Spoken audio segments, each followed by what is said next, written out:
Sejak saya kecil, ibu dan ayah saya selalu melarang saya dengan keras bahkan ya, kalau jangan sampai tidur di waktu maghrib.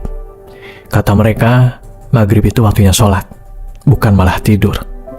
Selama ini, saya dan adik-adik saya selalu mematuhi larangan tersebut. Tapi, pada suatu hari, sekitar 2 minggu yang lalu, saya begitu lelah. Sepulang bekerja, hingga kemudian saya merebahkan diri di kasur pada pukul 6 sore hingga akhirnya tertidur. Sebelum saya tertidur, ibu saya sebenarnya sudah mengingatkan, "Awas, jangan sampai ketiduran. Sholat dulu." Begitu kata ibu memperingatkan. "Iya, Bu," jawab saya. Tapi setelah bermain handphone cukup lama, akhirnya saya ketiduran. Terdengar sayup-sayup suara azan berkumandang, dan suara ibu saya kembali membangunkan untuk menyuruh sholat. Tapi karena sangat lelah dan mengantuk, saya tidak menyempatkan diri untuk bangun. Saya tidak membuka mata dan kembali tidur. Tiba-tiba di kaki saya terasa ada yang mengelus. Ya, saya yakin itu ibu. Kemudian suara itu berbisik lirih. "Bangun." "Iya, Bu, sebentar lagi." Tapi setelah saya berkata demikian, terdengar suara ibu dan ayah sedang mengobrol di luar kamar. Hah, saya langsung sontak terduduk dan melihat ke arah kaki saya. Tidak ada apa-apa di sana. Saya kemudian melihat ke sekeliling dan tidak ada siapa-siapa. Tengkuk saya mulai meremang, karena sekarang saya sadar bahwa pintu kamar sudah saya kunci. Mana mungkin ibu bisa masuk. Saya kemudian mengambil air putih dan meminumnya. Sebenarnya saya ingin bangun, kemudian sholat. Tapi rasa lelah ini kembali membuat saya jadi malas. Ya, kali ini aja lah kali ya. Besok-besok saya nggak akan melewatkan sholat, kata saya dalam hati. Dan saya pun kembali ke kasur untuk tidur. Nggak tahu sudah berapa lama saya tertidur. Tiba-tiba kembali saya merasakan kaki saya seperti dielus-elus oleh orang. Kemudian samar-samar saya mendengar lagi suara yang berbisik itu. "Bangun." Saya kemudian langsung berdiri dan melihat ke kaki, tapi tidak ada siapa-siapa di sana. Dan lagi-lagi saya ingat kalau pintu kamar sudah saya kunci. Tanpa memeriksa kamar lagi, saya kemudian bangun dan melesat keluar. Orang tua saya melihat. "Kamu kenapa, Nak?" tanya ibu saya. "Kok buru-buru banget?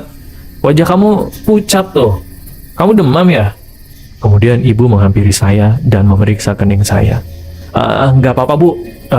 Nggak demam kok," jawab saya.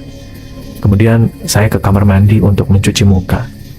Saya tidak menceritakan apa-apa pada ibu dan bapak saya, karena akhirnya mereka tahu kan kalau saya tidak sholat maghrib. Setelah agak tenang menonton TV, saya kembali ke kamar untuk mengerjakan pekerjaan yang belum selesai dari tadi siang. Saya sengaja tidak berlama-lama di luar karena takut ditanyai oleh ayah dan ibu, kenapa tadi tidak sholat maghrib. Kerjaan saya akhirnya selesai pada sekitar 10 malam. Dan saya pun tidur tanpa ada perasaan takut lagi. Ya, saya akhirnya mulai berpikir kalau apa yang saya tadi rasakan ketika maghrib itu hanyalah halusinasi. Karena saya kecapean, karena saya mengantuk, dan lain-lain. Ya, memang malam itu tidak ada apa-apa. Keesokan harinya, saya pulang ke rumah dari pekerjaan saya itu jam 6 sore. Karena tadi saya melakukan kerjaan yang cukup banyak di kantor, saya akhirnya datang ke rumah dengan kondisi yang sangat capek.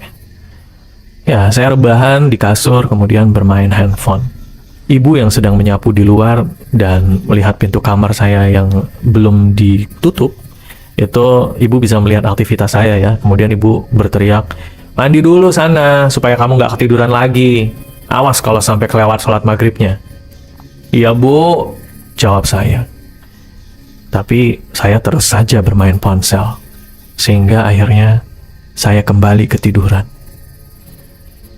Belum lama rasanya saya ketiduran, suara kumandang azan maghrib kembali terdengar.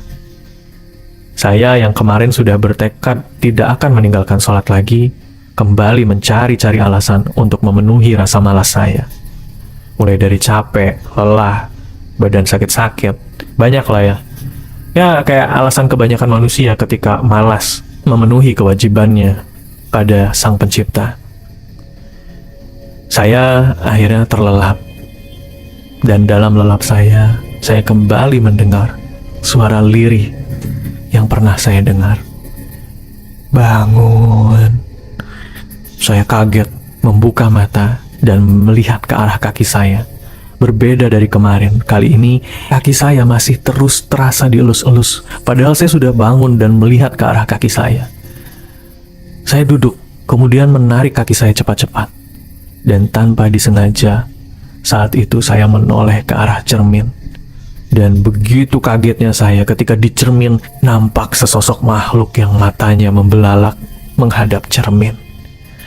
Posisinya tepat di belakang saya, di samping kasur. Saya langsung berbalik tuh. Tapi ketika saya berbalik, saya tidak bisa melihat apa-apa. Iya, di sana tidak ada siapa-siapa. Kemudian saya kembali lagi melihat ke arah cermin untuk memastikan sosok itu masih ada. Dan saya dapat melihat dengan jelas. Dia tersenyum sambil membelalakkan matanya yang besar. Cepat-cepat kembali saya melihat ke belakang, tapi lagi-lagi tidak ada siapa-siapa. Dan di cermin itu, sosok itu berdiri, seolah-olah ingin menghampiri saya. Tangannya menunjuk ke arah saya.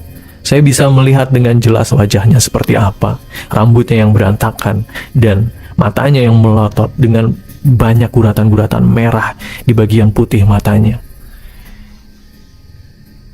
Dan entah kenapa, telinga saya tuh berdenging dua-duanya. Saya lemas, dan saya kemudian berusaha untuk melantunkan ayat-ayat suci Al-Quran. Tapi makhluk itu tetap membelalak. Dan mulutnya mulai menganga. Saya mengumpulkan segala tenaga dan keberanian untuk berteriak. Dan akhirnya saya berteriak, "Ayah! Ayah!" Saking takutnya, saya lupa bahwa pintu kamar sebelum tidur itu sudah saya kunci. Tapi anehnya, ayah dan ibu bisa dengan cepat masuk ke kamar. "Ada apa, nak? Ada apa?" tanya ayah sambil memegang kening saya yang ternyata sudah ada kompresan. "Iya," ayah saya bilang, "saya tertidur sudah 2 hari tidak bangun."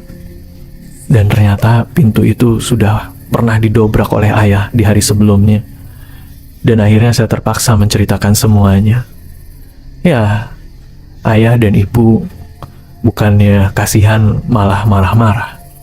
Tapi saya bisa melihat dari wajah keduanya kalau mereka nampak bahagia anaknya sudah bangun dari tidur yang panjang.